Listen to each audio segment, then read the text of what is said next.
All right, I'm going to go ahead and get this meeting started. All right, so I'm going to call to order this Assembly Committee on Housing and Homelessness. We are noticed from 11 a.m. to 12:30 p.m.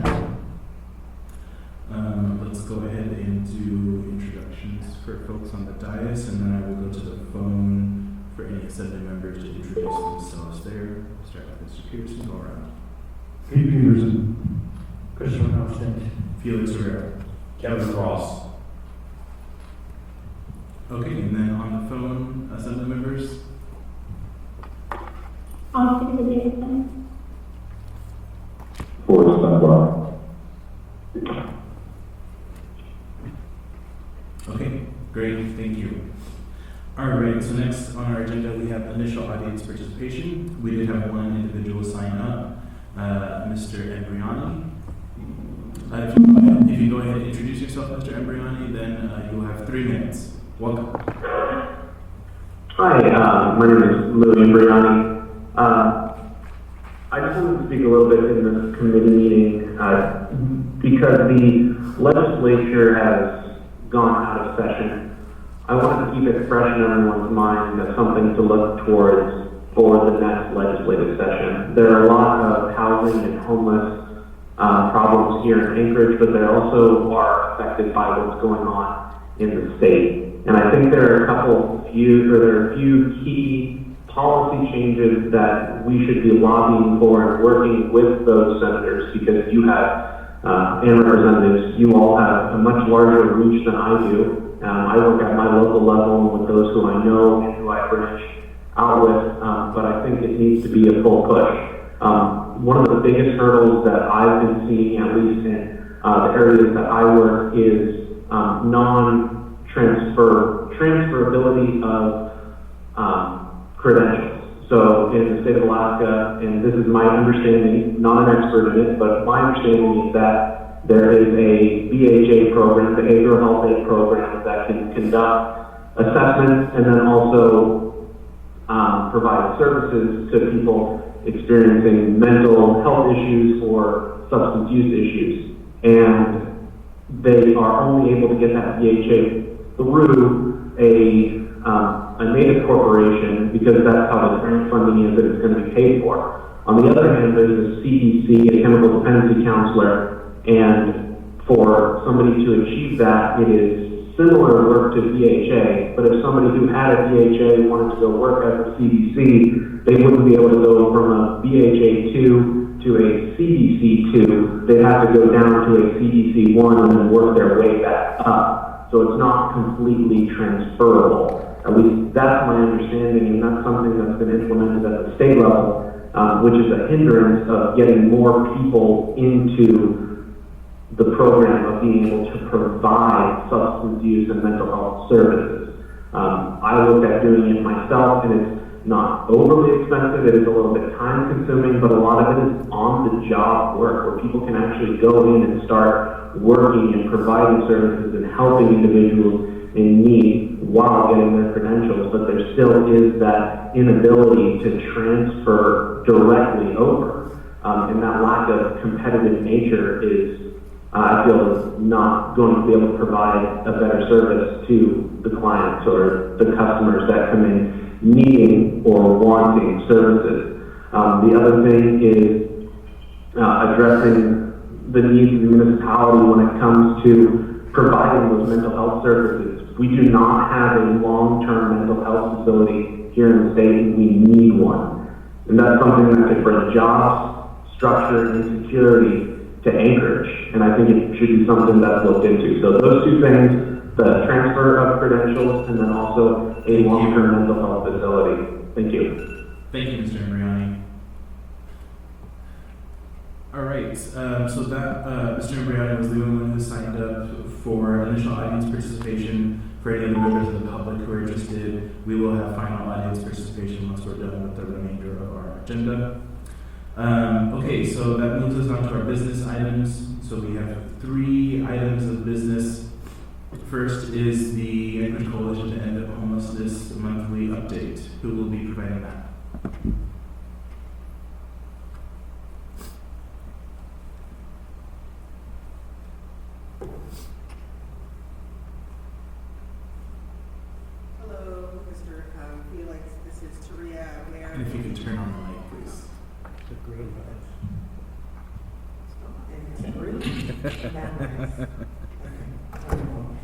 Hello, this is Taria Ware with the Anchorage Coalition to End Homelessness. My first time presenting in chambers, so please forgive me. There is an ice cream button though. My presentation actually covers some of your other business items. I did believe give that to Mr. Travis. You still in there? Okay. I can just talk about it and you guys can get it later. Or do you want to try to resend? Yeah, if you could try and send again, and then we can just take a quick pause, and maybe if you could try to also send it to me just in case.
I just got it. Okay, cool. Marvelous. Love technology. Okay. So for purposes of this report, since it does include some of your business items, I'm going to move. And actually, I just want to pause you really quick. So, for folks on the phone, we just got a presentation. We'll try to get that sent to members via email, and then other members of the public will try to get this posted online on the committee's website as soon as we can. Thanks. I'm going to go over pages 1 through 5 and then 12 and 14 because the other pages address the business. So when we're looking at our monthly data for April 2022, again, we are reporting on the housing surge and housing stabilization work that focuses on single adults over the age of 25 with no children.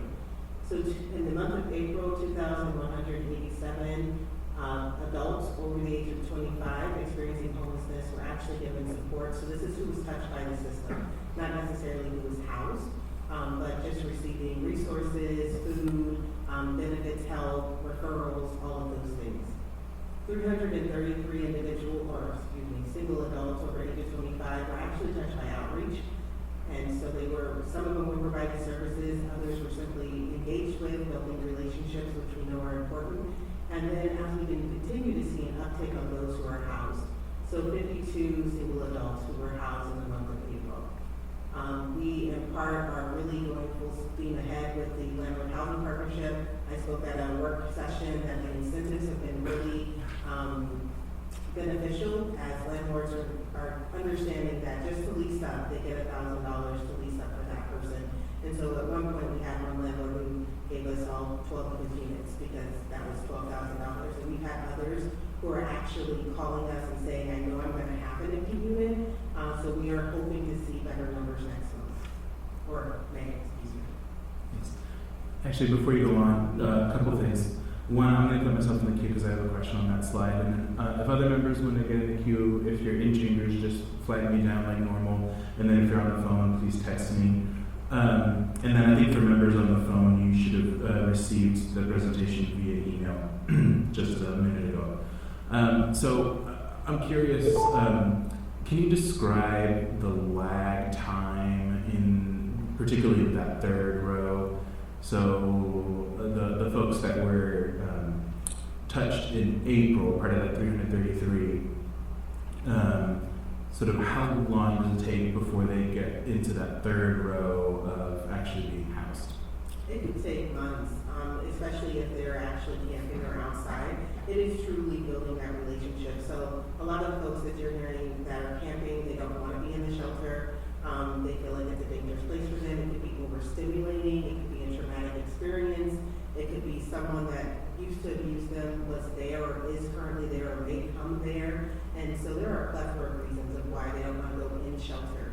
One of the reasons that we're seeing them not going to, let's say, housing is lack of identification versus income, or even if they have income, it's not making 2.5 or 2 times the rent, which is where like things like the emergency housing voucher or even just a regular housing voucher would be helpful to be able to get into those units. So there are a lot of barriers, not to mention like criminal history. So we are in the process now of doing this thing called the job form at the Aviator and hopefully soon the Sullivan, where we're looking at what are everyone's barriers and be able to come with like kind of like a pie chart of what we're seeing at this moment in those 2 locations. But right now, as of today, we've already assessed 96 units, or excuse me, 96 rooms at the Aviator, and of those 96, over 70% have criminal history in their background, which is definitely a barrier to housing. Thank you.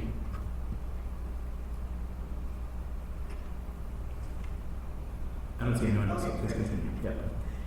So we go to the next page. A lot of our bottlenecks and challenges are pretty much the same. The newest one is the second one.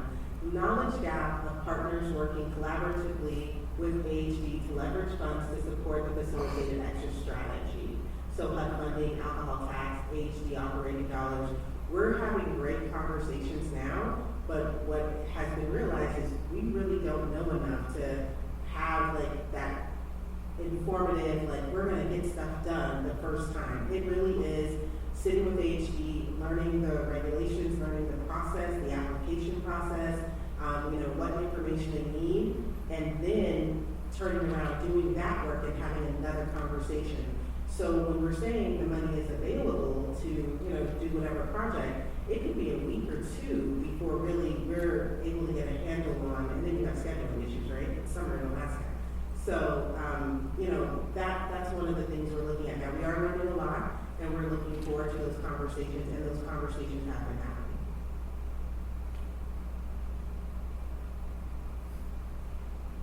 And these are some of the same things as far as application fees. I will say with the availability of units, we did have a report recently where there is a decrease of units that are available right now in our community. And I can't give you a number, I can just give you a percentage. It's down about 25% from about 2 to 3 weeks ago when we first pulled. We are thinking that because of the influx of, refugees and others that are coming to town for tourist season, that they're actually, renting, which is great, and taking some of those units that we originally thought were available. So that is something that I didn't have there, but just got that information the other day, for that section. And it just came to mind. So the $900,000 RFP that came out, that actually gives money to hold units, would be instrumental in keeping the units that are available for those experiencing homelessness, because that $900,000, automatically when the unit is on the market, you could just give the landlord $950 and say, please hold this. We might not have the person right then, but we can find the person as we have so many experiencing homelessness in our community. So this is page 5, I believe. Oh, you go back up, sorry. Outreach. So these are the numbers of services kind of needed and received for the month of April. You will see a stark difference in how many people they actually spoke to who actually wanted or needed services. Okay, and if you go to number 12, or keep going down, page 12. Yes. So the Family Cold Weather Shelter that program has ended because of the increase in temperatures. We are still seeing that families are seeking shelter. The shelters continue to be full. Families are being referred at this time to 201 for resources and referrals. So our next steps are to collate that data and present that next month here, so we can kind of understand the picture of what this winter was for families, and then plan on what happens next winter, because winter is coming, and we want to have that conversation early, not late. ACH is still convening partners, so we're working with ASD, McKinnell Shelter, so Salvation Army, Clare House, CSS, the health department, and really trying to, and the churches, of course, through the Christian Health Organization with Dave Piper, trying to make sure that we're all including like all of our information and knowledge to come with a good plan and good, data on what is really happening in the picture for it. And then one more. This is the slide you guys have seen. We are amping up our comms. This was a slide from last month, that this is what ACH is calling for. If you Google us, it comes up kind of first, so it's really great. They're really asking for landlords, and we have gotten a few landlords with this process. And of course, passing those over to United Way's Landlord Housing Partnership, since they have the incentives, and they do work. That's it for my monthly report.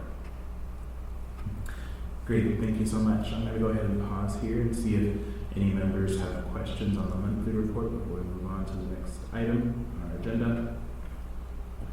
Mr. Cross? Yeah, one of your bottleneck issues you had mentioned were, and I guess I never really thought about this, individual and pets, right? We have homeless individuals, and so I know that Anchorage in itself has a higher number of individuals that have pets than most demographics.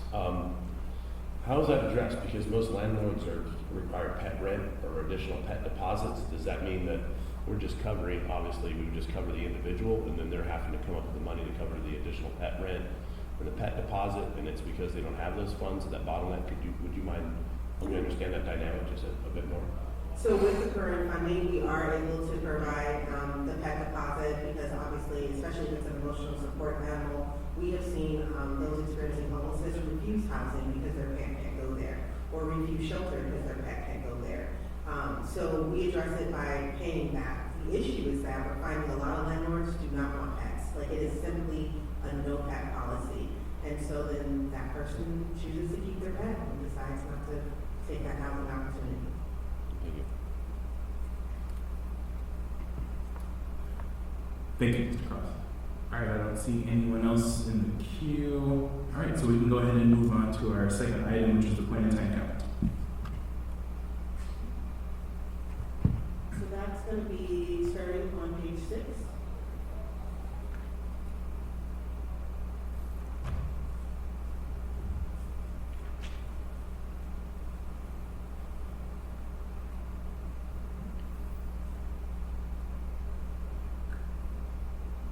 I have my computer in case you guys are asking for different numbers, because I don't have everything in my head.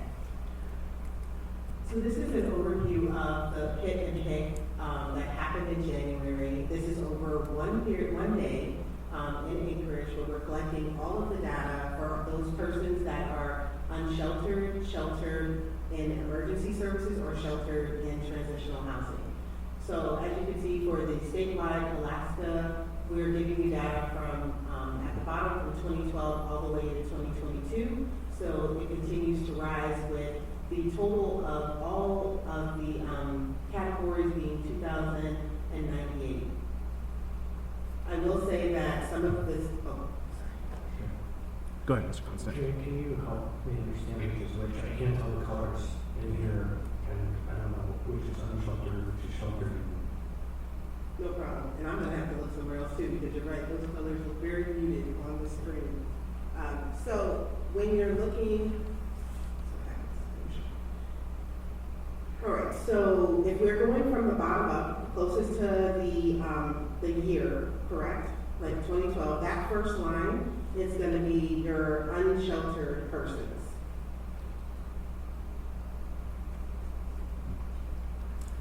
Okay? And just to clarify, this is the statewide data. This is the state. Would you prefer to look at English?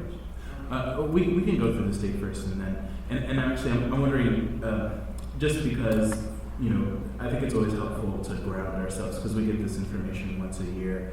So could you just explain sort of who requires this, and sort of, I think that helps explain why it's done in January every year, and then also how we should interpret this data. Wonderful. So HUD requires this to be done, and it helps with our planning. It helps with bed utilization and planning on like how much housing do you need. We start in January because the report really isn't due until March, but there are a lot of things that happen in January as far as counts go. You're actually looking for date of birth and identifying information. You're having conversations with people, which is supposed to happen. So although we say it's one night, it's done over several nights to make sure that we're capturing that data, especially when you're looking at a lot of these for unsheltered. That means an organization is going out to the camps. They're going outside and actually counting those numbers and talking with people to get their data, their information. And then depending on how our counts are, it depends on how much funding also comes to our state as a whole and to our local community. So the first line at the bottom is going to be your unsheltered persons, which was counted at 316 people. So unsheltered would mean basically outside, not an emergency shelter or transitional housing. I will also tell you that for when we get to Anchorage data, that number is a little skewed because they only were able to physically, there were some people that decided not to give their data. They didn't want to give their names or their information, so they just had to simply count the body that they saw outside, and that was about 72 people. So that wasn't a bad number, but it still happened. Okay. The next line is going to be your shelter in transitional housing. So that's 459. You will see as a state we have decreased in our transitional housing beds. Or sorry, numbers, not beds. There's a bed utilization later. But this is the number. Then if we go up a line kind of in the middle, those are your shelters for emergency shelters. So for 2022, it's going to be 1598, which is definitely an increase from 2021, which was 1360. And then the top is the total, which is all of those others combined to give you a total amount, which again still is an uptick, not too much though, from 1949 in 2021 to 2022 being 2,098 persons.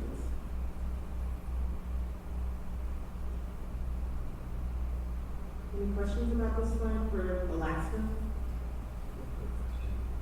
Mr. Johnson? I'm not mathematically skilled really, but those three numbers don't add up. There's a delta between the three and the top number. You know what the difference is? Did you say that one more time? So by my math, which always should be verified, 316 plus 365 plus 598. 1598 Mm-hmm. is 2279. And up above in the aggregate number it says 2098. And so there's a difference of 181. So the data can often be skewed and can be duplicated. So you, especially if we're doing over 3 nights, Johnny could be seen, and again I just use Johnny as a person, Johnny could be seen outside on day 1, but decided because of that interaction to go in shelter and they counted, and now Johnny's counted twice. This data will be, there will be some data quality assessments done to ensure that it is complete data quality or the complete count. But this was what was submitted.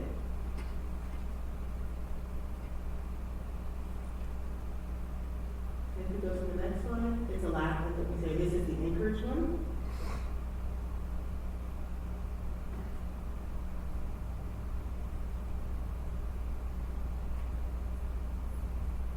It's just easier to see on my screen.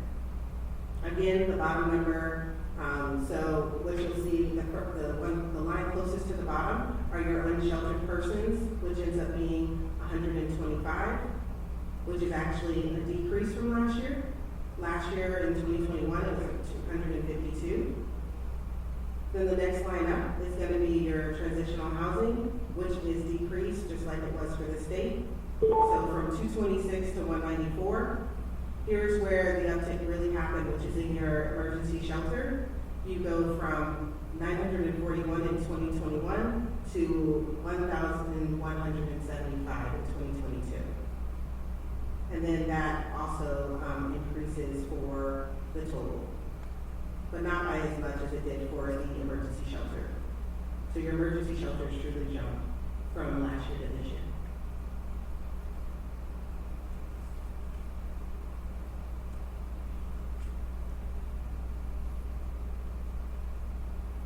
And then the same, if you want to go to the next one, we'll have a housing inventory.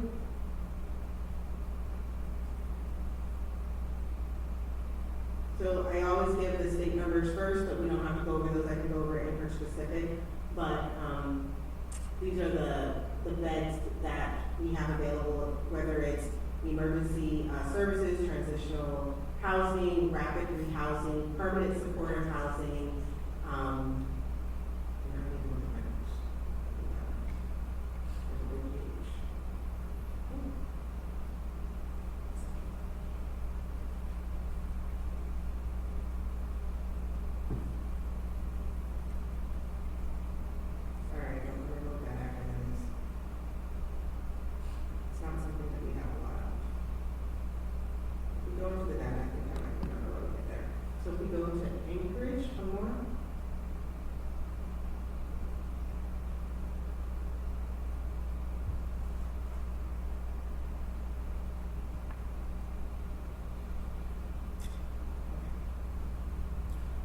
So your bed utilization for your total, obviously because of your emergency housing, or sorry, not your total, your emergency housing beds went up over 800. So in 2020, that's the top line. In 2021, you were at 1,078, and now in this year, 2022, you're at 1,880. We go the line below that, that's your permanent supportive housing. Those bed rates did go on an uptick for Anchorage, so from 548 last year to 705 this year. And we know this is in part in work with the Home for Good project that United Way is running. And then the decrease in the rapid rehousing. Rapid rehousing is a fund that only provides, or usually provides, 3 months of rental assistance. And with all of the other funding that's available, we're really looking at utilizing the longer term funding like Alaska Housing Stabilization Project, which would give 12 months of rental assistance. So this kind of goes in line with exactly what we want, which is we want longer term assistance so people remain housed longer versus the shorter term. Not that it's not important, but we do see a decrease from last year to this year in that utilization. And I will have to get back to you on the OPH. But the transitional housing beds also, again, decreased here as far as our housing inventory. It went from 231 to 182.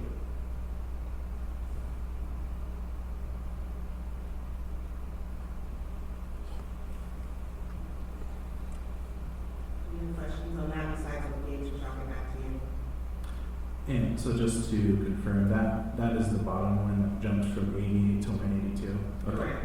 Yeah, curious to learn what that one is. And then, yeah, so I guess, could you help explain that top one, where those beds come from? The top line.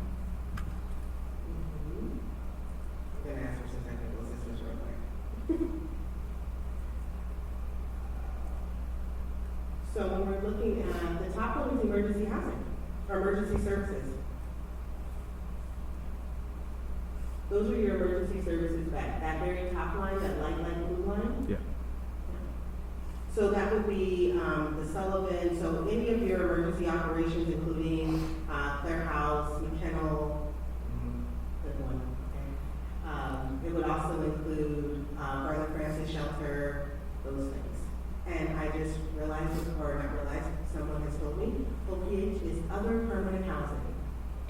So that was too simple. Basically, permanent housing with no disability requirement. So I'm happy that I continue to learn in this position.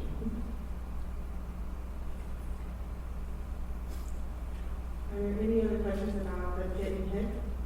Mr. Cross? So if I'm reading this correctly, and you can tell me if I'm missing something, because I'm just looking at the two graphs in comparison. We have the person count, and then you have your housing unit count.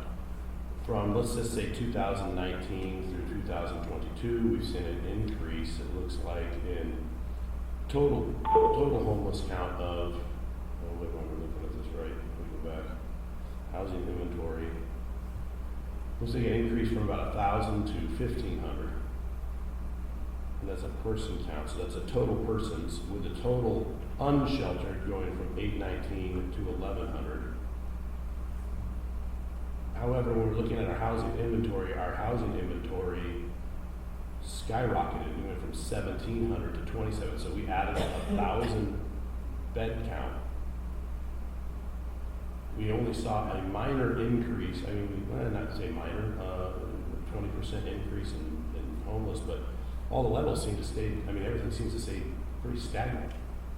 I mean, as far as the amount of people getting housed, if you look at the bottom graphs, as far as total people in housing, it's almost as if, and I guess that really exemplifies how bad the bottlenecks must be, because we're producing a ton of beds, and we've seen an increase in homeless, and we have more beds, we produce way more beds than the homeless population has increased, but the housing levels have maintained pretty flat. So when you're looking at housing inventory, so remember that the bottom half, this screen here for Anchorage, right? Two of these things are really what we would call housing, right? Because the first line is emergency services. The second line is transitional housing. And transitional housing usually goes for about, let's say, 2 years, right? Or it could be 9 to 18 months. Then so the housing aspects are gonna be your lines, the number that says 705, that's your PSH, so that's considered housing. So that went up when we talked about home for good. And permanent supportive housing requires a lot of services. So these are the folks that need like behavioral health issues, or, Okay. Behavioral health services. They also need their management. They need a case manager to talk to them daily. So you're talking about 705 people who receive that service and have an apartment, right? Or have a unit that is being subsidized. And then the rapid rehousing are paying those 3 months of rent and providing that case management service for hopefully a year. So that's your second line at the bottom. And then the other two are housing. So that, the first line I think is the one that seems to be the misconception. We really increased in our emergency beds, not in actual housing. And so then when you're comparing it to your point in time counts, then you're saying, okay, out of these beds, how many people are not utilizing them? And it was only 125 folks not utilizing your 1,880 beds. Okay, so I think the mistake was lumping all the housing Yes. in, not Mhm. individual. Okay, thank you. Yeah. And I see where you made the distinction, because up top, the top line was a total, whereas in this one, the top line is emergency services. Well, it also exemplifies where if you have housing, but the individuals need treatment, and you don't have treatment, then there's gonna be another bottleneck there as far as Yes. getting those individuals into housing that can only be provided if you have the staff for treatment. Thank you. Yes, definitely, treatment is one of the things that we definitely need in our community. I think someone spoke to that earlier too. And then once that treatment happens, then getting them into housing still with supports, so they can remain their sobriety and continue to be stably housed. Are there any other questions about point in time? And I just want to really count on, this is 1 to 3 day process, so our better numbers will come from our vote for 0, which are the numbers that we report on monthly in the first grid at the second page of the slideshow. No other questions right now? Can you go down one more? Oh, yes. I thought this one was interesting, so I just included it. So for Anchorage,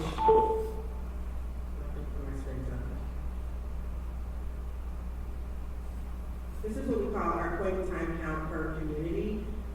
The data here goes back to 2019. What I did is a snapshot of just Anchorage, but you can see some of the other states there. I should have left it a little older, but really talking about Anchorage, it's the exact same numbers of those that were in emergency services, those in transitional housing and unsheltered. So it's the same numbers we went over. It's just a little bit better graph, and all of these are online. And if you have a copy, you can kind of see the other numbers of where they would be in the rest of the state. But we definitely have the most emergency services as far as vets go.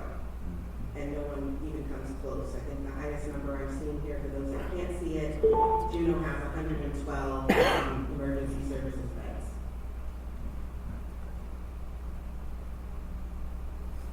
I think that's it for the point in time. Yep, that's it. All right, I'm going to go ahead and pause, see if folks have any questions on the point in time counts before we move on to the next item on our agenda.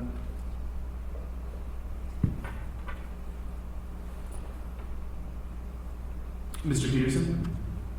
Thank you, Mr. Chairman. I'm not sure if this is, that you're going to be covering this later or not, but do you have a chart or numbers about the number of people that are taken to the sleep-off center? So we currently aren't keeping track of that number, but I can bring that back next time if you'd like to know that, especially for like this time period, the same time period. Yeah, okay, great, thanks. Thank you. All right, I'm not seeing anyone else in the queue, so we'll go ahead and move on to the third item on our, go ahead, Mr. Johnson. Hi, Greg, could you do this, I don't know if this is available, but current heat map of where these folks were unhoused that you're finding on the point in time count? Can we just see a picture of where folks go? It doesn't have to be, pins, but Like where Where the camps were? Yeah, I don't know if you have the data totals, generally heat map would be good enough to me for level of detail, but something like that. Yes, we will definitely provide that. Thank you. All right, not seeing anyone else, we're gonna go ahead and move on to our third item under business on our agenda, outreach appropriation.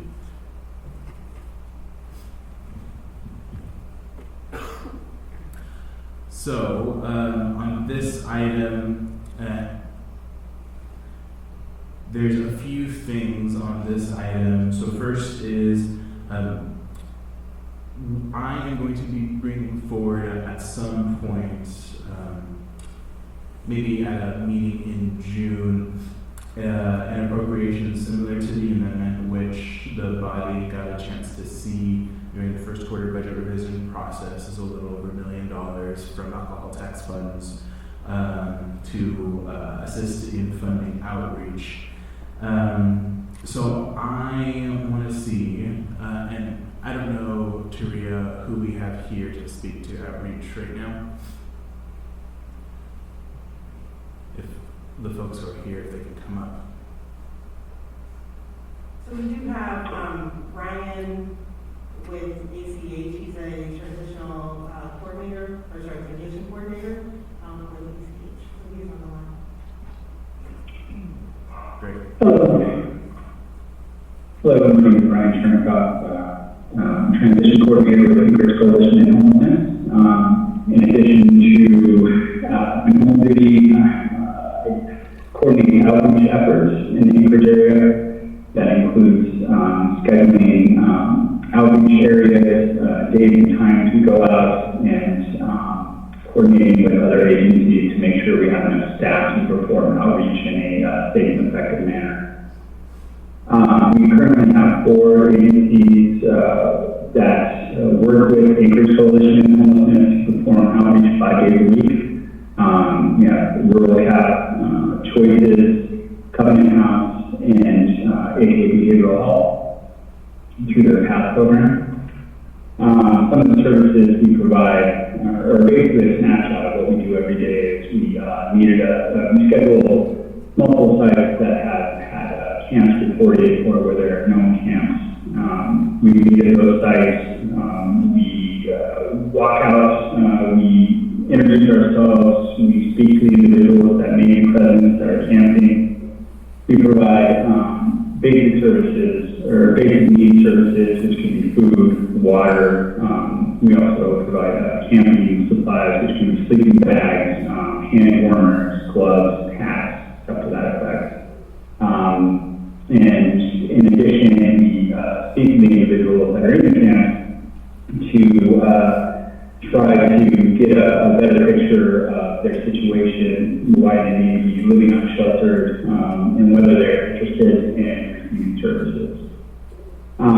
In addition to the basic needs that we provide, we also, one of the agencies provides ID services. They go out once a week to individuals that are interested in unsheltered camps and transport them to DMV to help them get IDs and other documents they may need for identity purposes. And hopefully they're interested in housing at that point, to kind of get that ball rolling towards housing or towards housing services.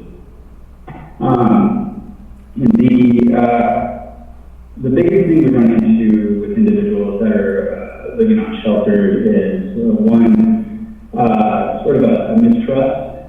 We work with a lot of individuals that may not be willing to provide any of their information upon first contact. So we basically work to try to contact these individuals as many times as we can to try to build that rapport to make them, hopefully, to get them to a point where they're willing to talk to us about their situation, provide their information, and kind of help get that process of connecting them to services started.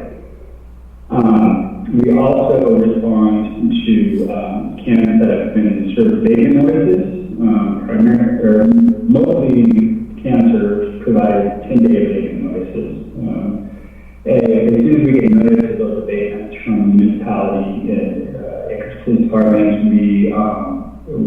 prioritize those camps. We reach out to try to, make contact and try to get them connected to services and try to see what they plan to do now that their campsite is going to be cleaned up.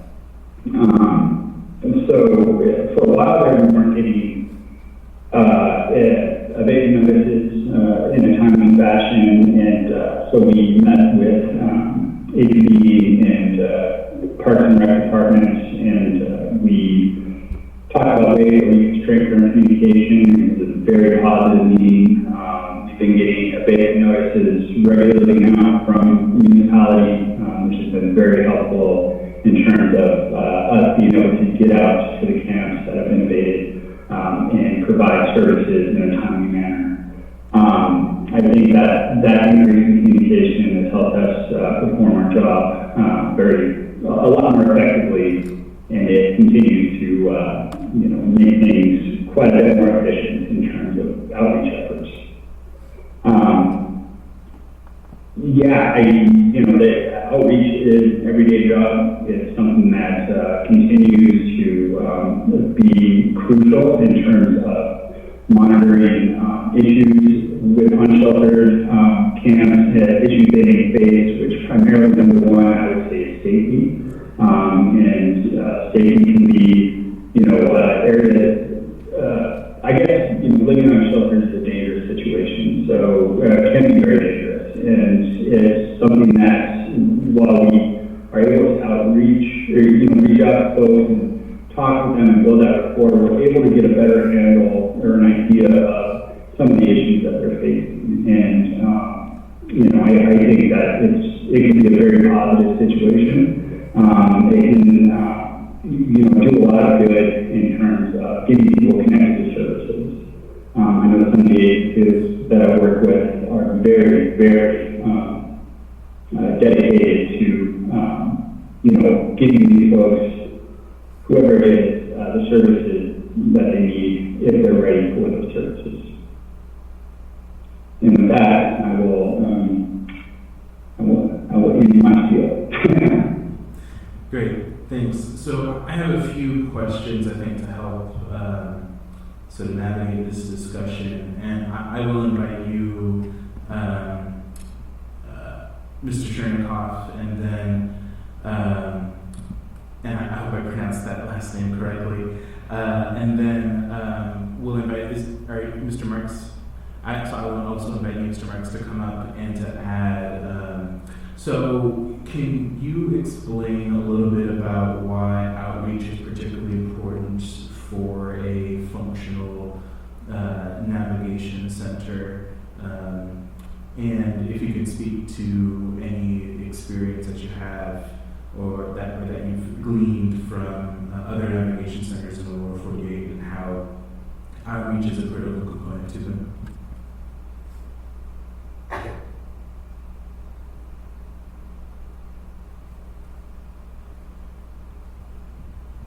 And if you want to get started, Mr. Chernikoff, and then we'll go to Mr. Marks if he wants to add anything. Oh, okay. I apologize. So I don't have a lot of experience myself with agencies in the lower 48 or navigation centers in the lower 48, but I know that outreach is critically important for effective navigation, and especially for people to be aware of services. A lot of folks will not know that certain services are available. They will often, not really have an interest in going to a shelter maybe. And I guess as things are, as we build that rapport, it can kind of open people up to the idea of, being willing to accept services or talk to somebody about services. So, building that rapport is absolutely essential, and having a street outreach team to inform folks that these, shelter beds are available, services are available. That is basically the bridge between unsheltered, people that are living unsheltered, and the services that are available. Thank you. And then Mr. Marks, did you want to add anything?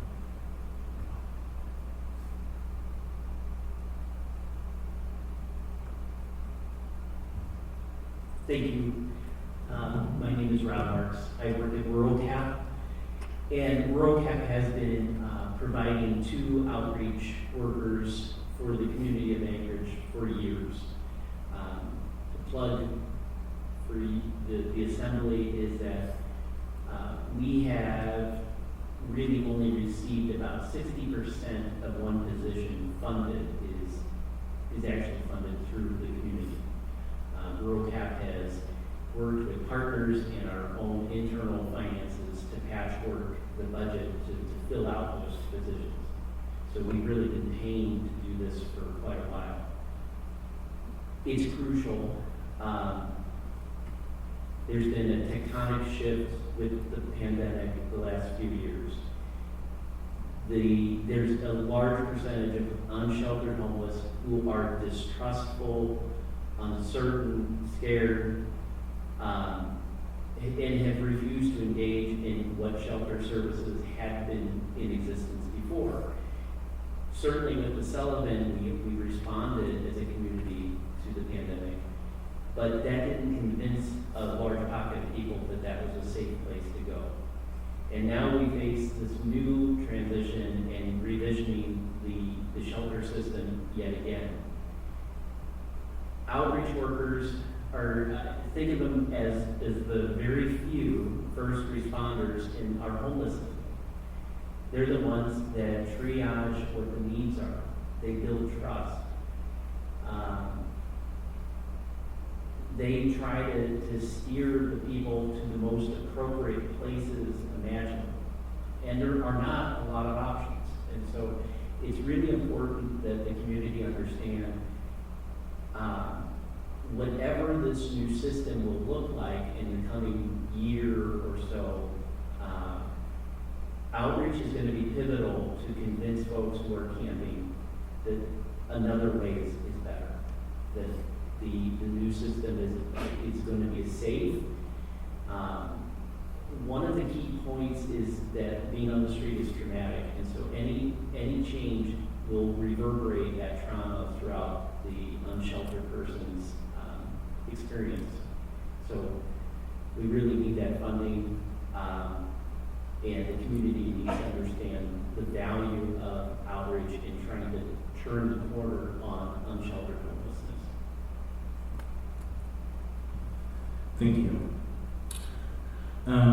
So I guess my second question, and again, we'll start with you, Mr. Chernikov, and then Mr. Marks, if you want to add anything. Could you just tell me a little bit about some of the needs that currently exist with outreach, and if the Assembly were to approve an appropriation to help bolster outreach, what do you think could be done? Could you sort of paint a picture of a system of outreach that has a lot more funding allocated to it from the municipality? Yeah, I would say primarily, staffing is a huge issue. As I said before, I schedule 4 different agencies to conduct outreach efforts 5 days a week, if not more. I've had 2 agencies that have been short on staff for the last month to 2 months, and basically us being short on staff members has really hindered our ability to perform effective outreach and reach the number of people that we want to reach. I think that other issues like transportation, that's always a big issue.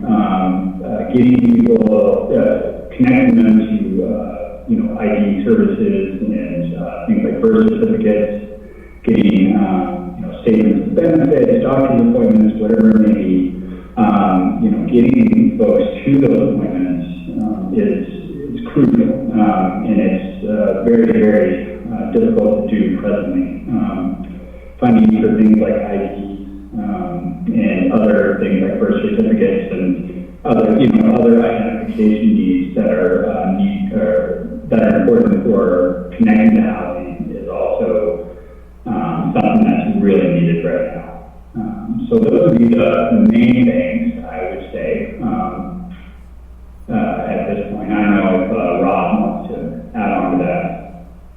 Great, thank you. Mr. Marks? Thanks. No, I would echo what Brian had said. I do want to point out,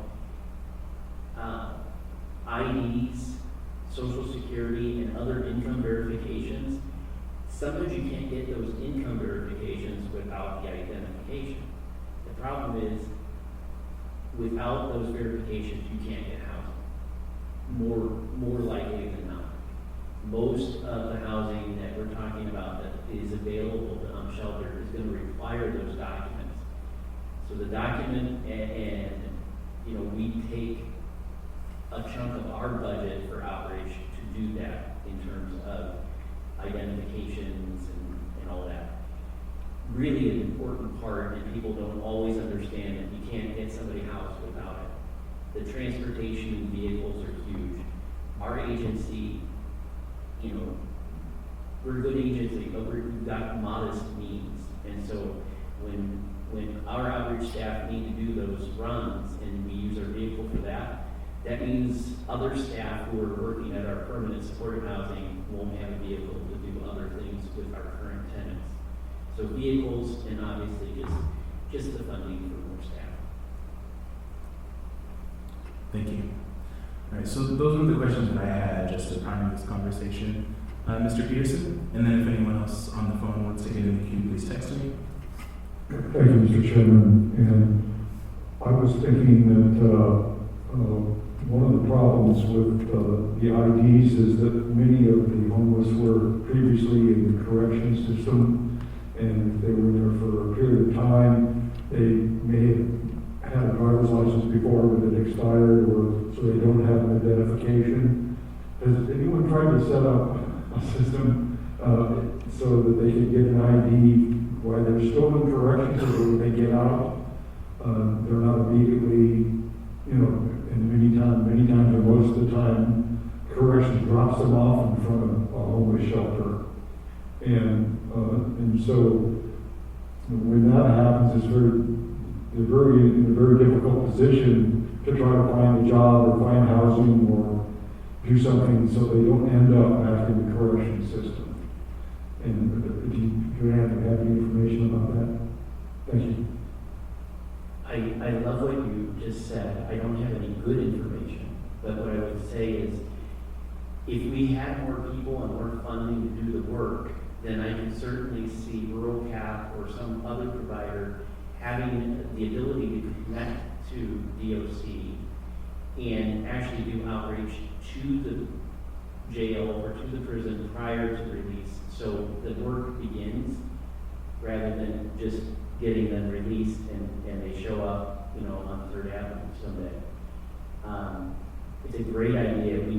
We are stretched so thin right now, we can't do it, but I'd love to do it. So it's a funding issue or it's a personnel issue or both? Both. The third part is that we have to develop that relationship with DOC because that doesn't exist at this point. But I think they'd be greatly amenable to it if we could show that we could really start to reduce recidivism on their end by doing that kind of work. Great, thank you.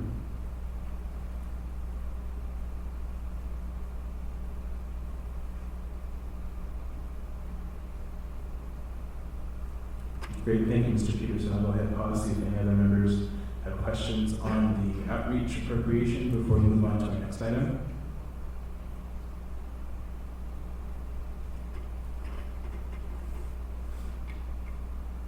Okay, so like I said, I will try to get that outreach appropriation to the body for consideration sometime in June. Likely not either the first or second meeting in June, we'll see. Okay, so I'm going to go ahead and move us on then to committee legislative and budget priorities. First is our standing item regarding the facilitated collaborative process between the administration and legislative drafting group. So I will go ahead and be providing that update. And unfortunately, there isn't, as far as I know, a member of the administration here to provide the balance. It's always like having perspectives from both sides. So I'll just pause and confirm if either Mr. Baker, Mr. Durace, or Ms. Johnson are on the line. Otherwise, it'll just be me. Okay, so not hearing anyone, then it'll just be me. So what I'm going to do is just go through the implementation status update, the highlight section of that update from this update was sent out on March 18th, or excuse me, May 18th. Okay, so one of the exercises that the facilitated collaborative process did recently was similar to what was done at the beginning of the facilitated collaborative process before I joined and before Mr. Presbyria joined. We went through the numbers of sort of current Sullivan area capacity and some of the things that we know are going to be coming online. So the guest house, the Sakari Inn, other housing services, just to get a sense of the scale and our exit and sort of the ability for us to actually exit at the end of June, as that's something that we have continued to state.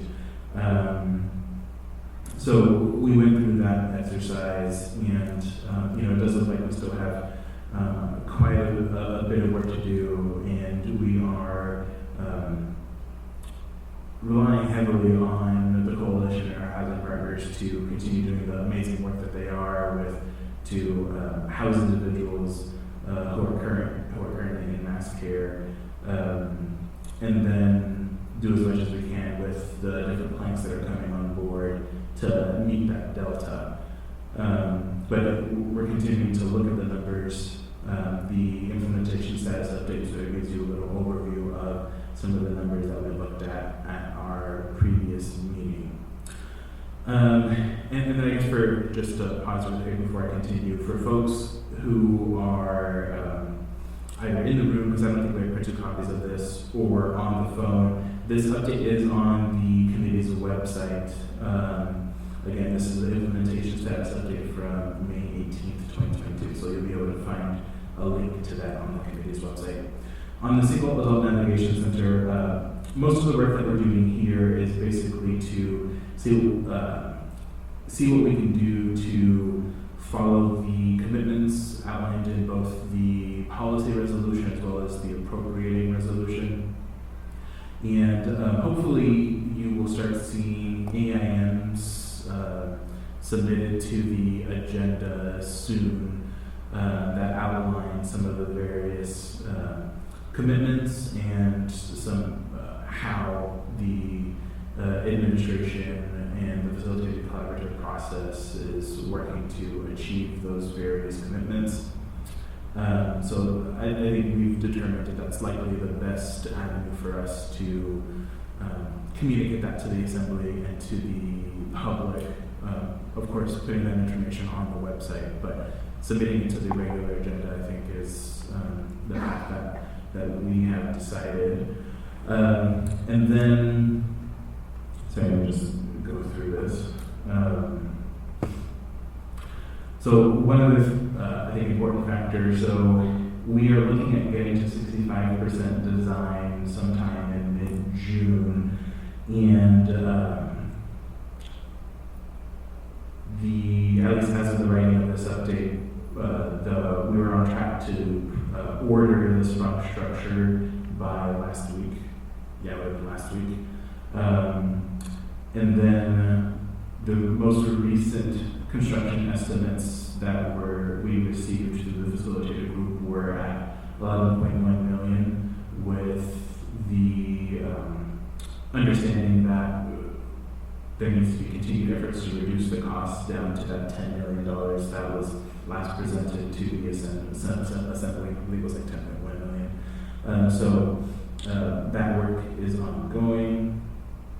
The schedule has slipped a little bit with occupancy now looking at around September 15th, and I'm not sure at this point if there's a potential to have some initial occupancy before September 15th or not. That's still something that we are working out. The municipality has committed to joining and participating in the 2 communities of practice, the Navigation Center Community Practice and Wilbur Shelter Community Practice. That should be one of the AIMs that we see soon, laying out that we have committed that and who the point person from the municipality will be for those communities of practice. So again, you'll see that on a regular agenda at some point. Just reading through this for any other pertinent information. We're still working on the program operations plans. Those are key components that we are working diligently to flesh out, because those are very important for having a functional facility. Moving on to the permanent supportive housing, so there was the purchase sale agreement for the guest house was signed on May 5th, and so that's First Presbyterian LLC. That will be the individual who owns the facility. Is that the right terminology? Yes, okay, thanks. Owns the facility, and then I think they're going through the process to figure out an operator for the facility.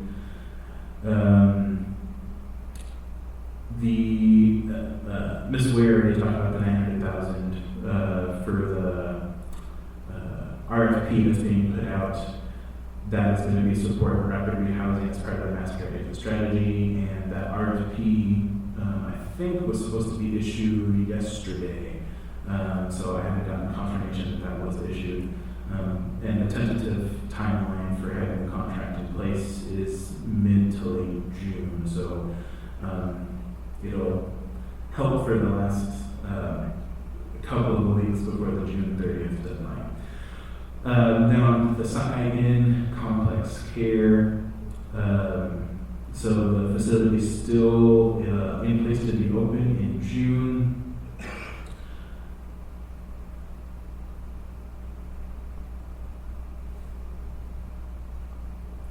So they're looking at moving approximately 75 individuals who need that complex care to the Sockeye from the various mass care facilities and other shelters. So that will help, as we're shifting populations around, it helps to de-stress some of our current operations, so that hopefully it opens up beds that we can then fill with either folks in mass care or in our other or unsheltered populations. Then on substance misuse treatment and housing, on May 18th, I'm just going to read this one verbatim. On May 18th, the facilitation work group agreed to the decision framing process to be used to confirm current needs for substance misuse, level of treatment, and number of treatment beds, and evaluate options to address the problem. And as the mayor put out in a statement, the Golden Line is sort of on that list of possible solutions to address this problem. Okay, those are the highlights. We'll go ahead and see if there are any questions. So I'll start with Mr. Constant and then Mr. Dunbar. Yeah, not questions, but comments. I think that I heard the mayor say just the opposite last week again, that he's determined that only 12 treatment beds are necessary, therefore the Golden Line is a waste. So I don't believe a word anybody says edgewise other than what he said from his mouth, and that is a bad faith communication of where the municipality is. And so I think that's a functional reality we have to face, is that the mayor has clearly stated again last night that it's a no deal. So people on the body can just absorb that fact and proceed forward in their argument that this is a good idea, going forward with this negotiating process, even though that statement was before and was again last night in direct opposition to the resolution that funded the project. And then I'm going to pivot to this. My new position after spending 8 months working on this is now in active opposition to the mass shelter I'm gonna work at every point I can to stop it now, because for 8 months, I asked for a spreadsheet that basically detailed the operating costs, not a fine detail. They came up with a magic number of $5 million a year, but yet still have not presented a spreadsheet that details how they came up with that number, what those numbers are, what that even means. So what they're asking for is for us to accept as fact the basis of their wild guess, is all I can say, because they have yet to produce a spreadsheet. And until a spreadsheet that is reasonable is presented, I will no longer just passively oppose. And I didn't make it my decision to oppose until after that last work session, in which all I asked for, once and for all, was a basic detail of their $5 million number. But that number does not exist. There is no truth behind this proposal, and I am now in active opposition to moving forward with this project. Thank you. Mr. Dunbar? Thank you, Mr. Chair. I think that Chris answered one of my questions, but I had some follow-up too. So, I apologize for missing last night's meeting. I was in transit on an airplane, otherwise I would have called in. My understanding is, like Chris, that the mayor made very clear statements. He made one at a meeting last week that they are not considering the gold line for treatment. And if that's the case, we had contingency language in the appropriating resolution that approved sort of overall pot of funds for the shelter, tutor, and Elmo. And, if the mayor he is not fulfilling that requirement. And so I guess my question for you, Mr. Chair, is, what happens now with that money? My understanding is we cannot approve any money coming out of that pot again. We said we'll give you this overall pot of money with the contingency language. But as they try to actually spend it, so if they go to Strong, for example, and say we're going to get a contract for $2 million, I don't think you can legally approve those contracts. And I think if any potential contractors are listening right now, I will not vote for one of those contracts, and I hope none of my colleagues will either. We will not release that money because the mayor is in violation of the underlying law. So I guess that's my question for you, Mr. Chair.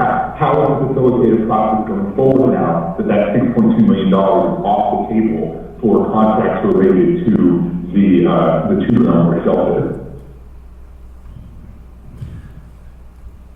Thank you, Mr. Dunbar, for the question. I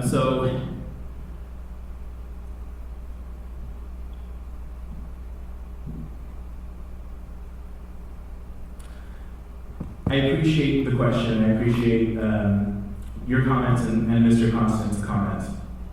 I guess here is what I can say.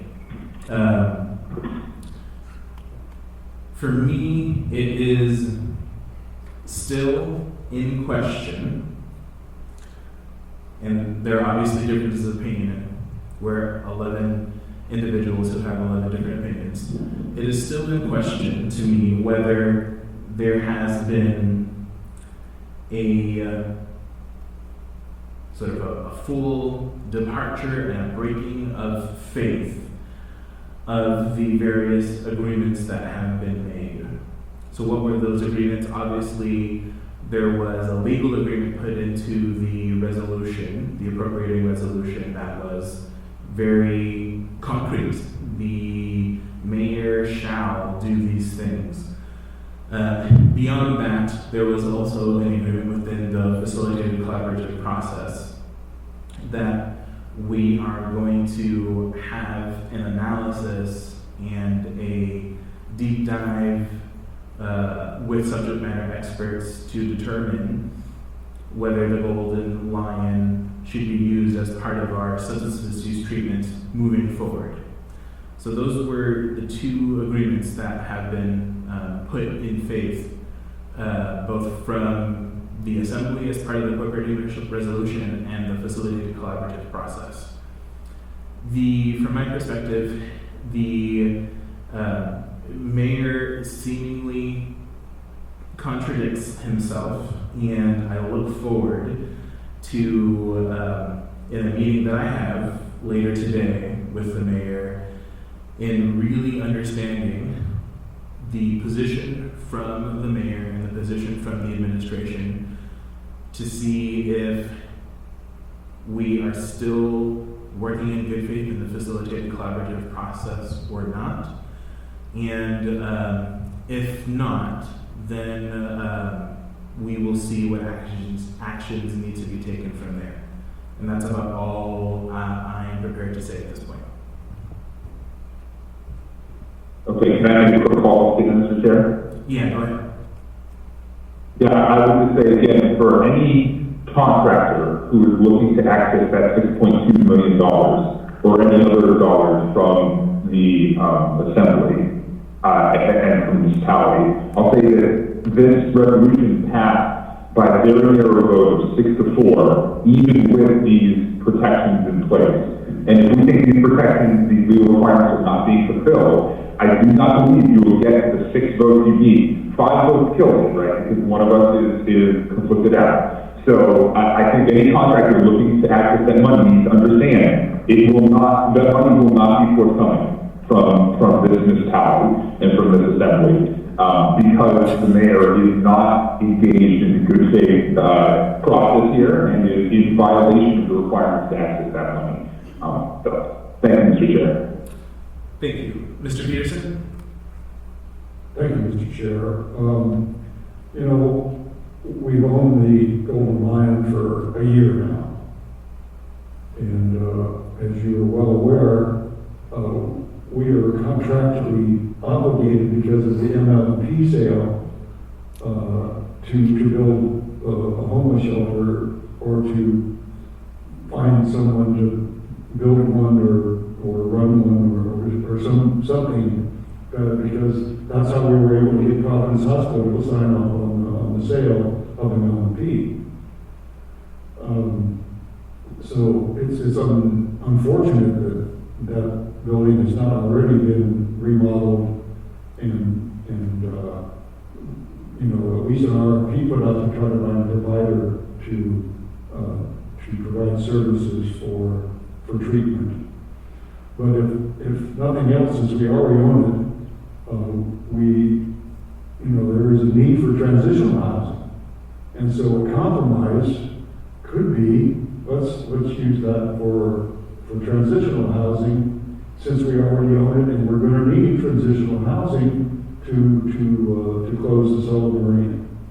And so I'm just throwing that out there as a possible idea so that we can continue to try to make progress on this situation. Because, yeah, it's beautiful and 70 degrees out there right now, but we all know that 4 months from now, it's going to be getting real cold again. And we're going to need to have a place for people to go. Thank you. Thanks, Mr. Peterson. So I just want to make a quick correction for the record that the Golden Lion was never envisioned as a homelessness shelter. It was envisioned as a substance misuse treatment facility. And I think that's what you meant to say, but I did hear you say shelter. During the process to approve 2020-66, I believe it was, that Ms. Zalatel and I did put in an amendment that stated that the Golden Lion cannot be used as shelter. So it's interesting, the idea of using it as either transitional housing or some other housing facility. I will say from my perspective, I do feel like we are sort of legally tied right now, considering the appropriation that was approved by the body, that the facility, the only thing that we can really look at for the facility is as a substance misuse treatment. So if that is of interest to the body, I would say we need to pass something in order to give the facilitation process the flexibility to do that. Mr. Constant? Thank you. 2 things. One thing that I think I understand from last night was that the mayor's team came up with this pretty wild assertion that the state only has need for 12 treatment beds, therefore it's no longer needed. And that's a pretty outrageous argument, but I work in the substance use field, as many people know, and I have my own team now looking at what the data says for the actual need. But don't be bound in your negotiations with the idea of residential treatment. There is such a thing as outpatient treatment with housing. And that model is a model that is the most sensible model for us to be looking at, which there are a tremendous amount of people who are in need of outpatient services who are also in need of housing. And so if the argument is we don't need that place because there are only 12 people, it's lack of imagination. And I think if you talk to Providence and their thinking, they would argue that housing with treatment services available on campus is a way better use than a devolution of those dollars back to Jugash Electric Association. And so please do not be hidebound into an argument of just 3.3 or 3.5 level care. And second point I'd like to make, that I want to say the part that was quiet out loud, and that is, if you look at the presentation that was predicated on the adoption of the funding for the mass shelter, what it said on slide 15 that was presented the day before our work session was that there were $24 million identified for funding for funding of the shelter model. And of those $24 million, only 10 were actually fungible. Only 10 million were actually available. And those $10 million were from ARPA Tranche 2. And so whether or not people like to recognize that fact, the fact is there's a de facto decision that has been made to take 20% of the dollars that were available for funding for ARPA recovery projects, and it is getting driven into this. And if it isn't, if we aren't going to do that, there are not other funds available, then we as a body have made a bad faith decision, because the bad faith will be on us for not coming up with a way to fund this. So the quiet part out loud is we've already spent 20% of our ARPA money.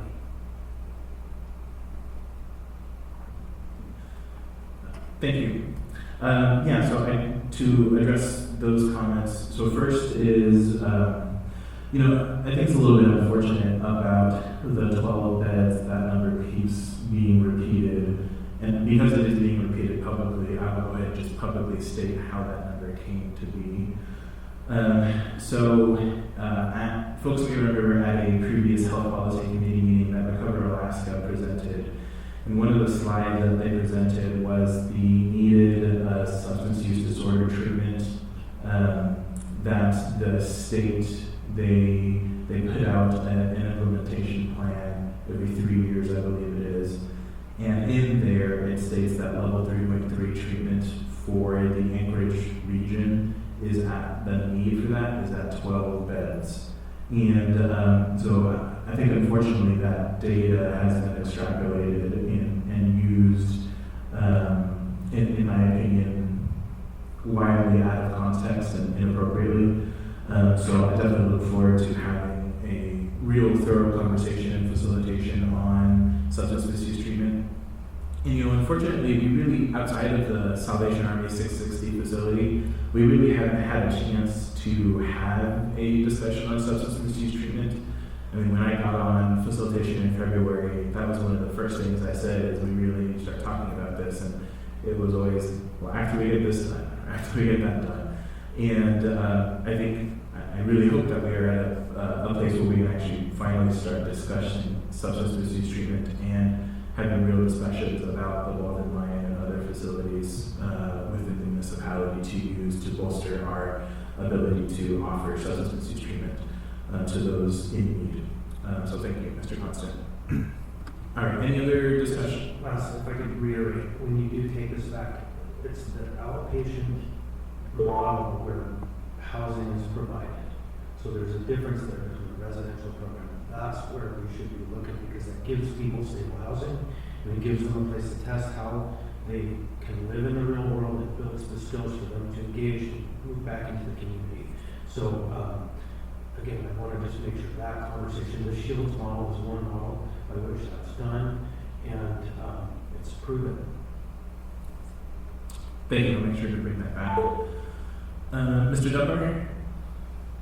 Thank you, Mr. Chair. I'd like to ask a question for Mr. Constant regarding that. I think I understand the distinction between inpatient versus outpatient with housing.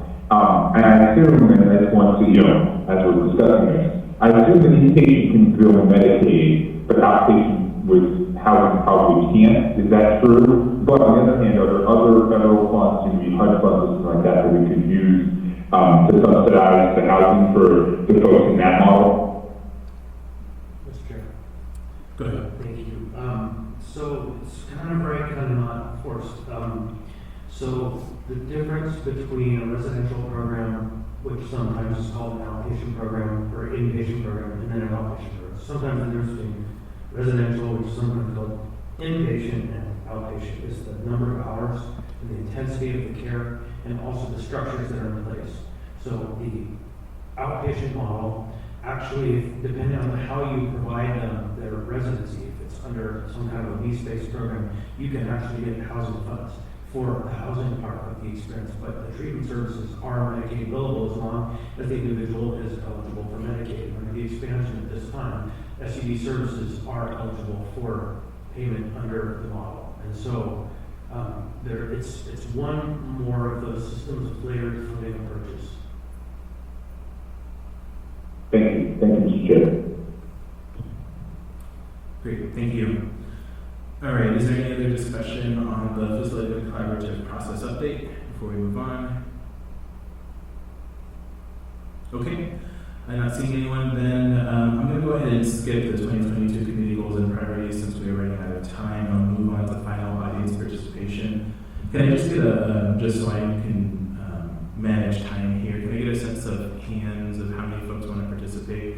Okay, so I'm going to need a 3, so I'm going to need to ask the body, can we move to extend for about another 6 minutes? That should get us there. Let's do 10 minutes. We have a committee meeting, right, in 30 minutes, and so we have a pre-run stop here in about 10 minutes, so. Okay, got it. All right, if there's no opposition, then we're extended until 12:40, but I'll try to get us out sooner than that so we can get to our next committee. So come on, folks who want to participate.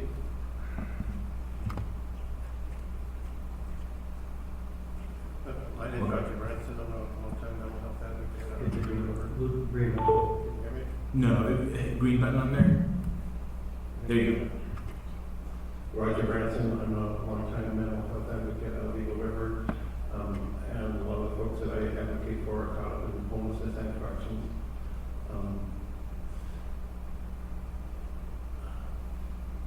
I'm really concerned for the people out in the camps right now. I'm caught up in homelessness with the conflict that appears to be going on and the monthly collaborative process. I very much appreciated the compromise language and any way we can get the administration back to the table and keep the voice of the folks that we serve in the loop. So I very much appreciate Mr. Marx's testimony and the talk about the people in corrections reentry. There is a very painful, convoluted process that someone getting released right now can get a $20 voucher, and if they get this step and that step, and then go down, they can go through the process of getting issued a paper license and whatever. There's no reason we couldn't be giving them a paper license as they're exiting and have that process in place that I can see. And gaining the trust of people out there who lack trust in the system, often got there for a legitimate reason, at least legitimate in their perspective. And so getting them to re-engage is and will be a challenge. Outreach workers can and will be probably the only avenue to help those folks. But it's going to be very critical that once we put an option out there for them and the folks start moving in that direction, that we not immediately punish them for doing that. And that would be very conservative here, and that would be what, turns them away to where we might be able to consider rejoining the community and live to their full capacity, which they all have. So thank you for the time. I very much appreciate the compromise, and let's find ways forward without.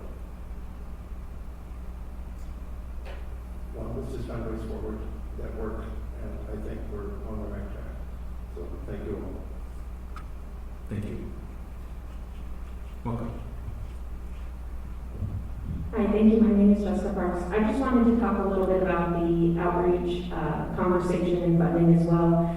If you look at successful navigational center models, you either take the navigation to the people who need it, or you bring the people who need navigation to the navigation center.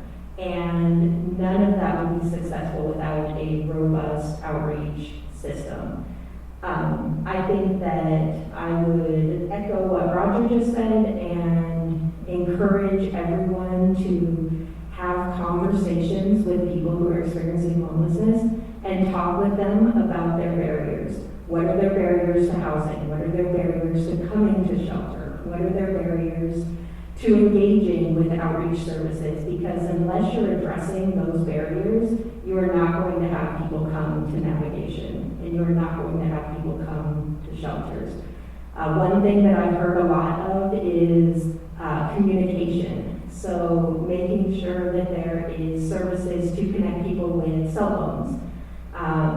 I've heard conversations about secure storage, conversations about mail service. So make sure that you're having those conversations. I would also just remind everybody that there is a Houseless Lived Experience Advisory Board that, as of this day, still has not been fully filled and has not had a meeting, and that would be an absolute resource to the groups that are working on these services. I think that's it. Thanks. Thank you. Welcome.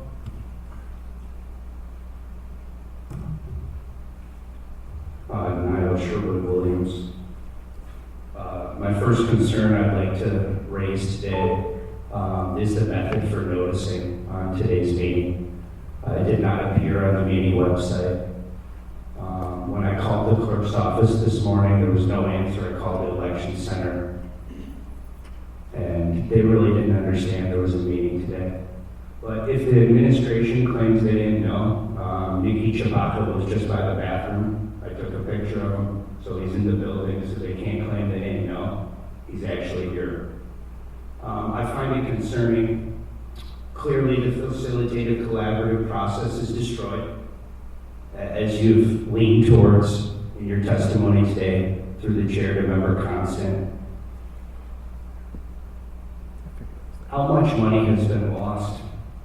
See, I testified the first time that we passed the first where you wanted to design, I think you needed $800,000, and I said, be careful. You're going to stick your hand in the cookie jar, and it's going to be like a black hole. You're not going to be able to pull it out. And this is a very special interest-driven, policy of the municipality. I would like to see, number one, everything that's been spent so far on this process since the start of the pandemic to be clearly posted online, where the monies went, and exactly who the end source person is for that money.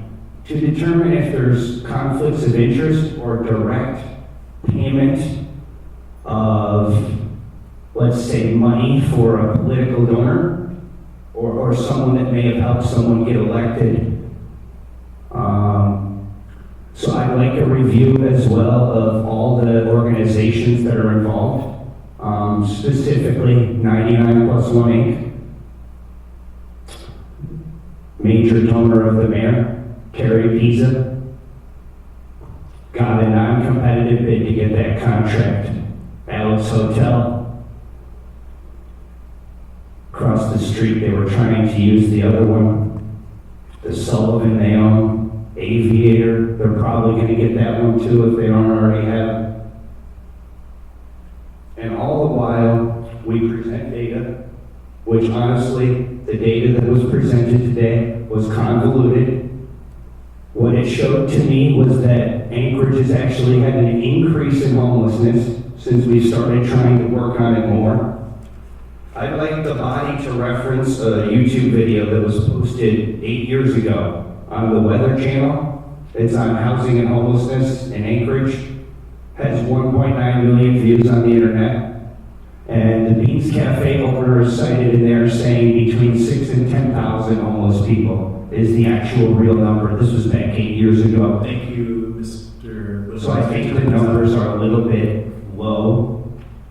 Thank That's you. all, thank you. Thank you. So I just do want to note for the record that this meeting was both noticed on the public notices page for the municipality as well as what's the other page, the assembly events calendar. So do just want to note that. Okay. I don't see any other members of the public who want to participate. With that, I will go ahead and adjourn this meeting. We are adjourned.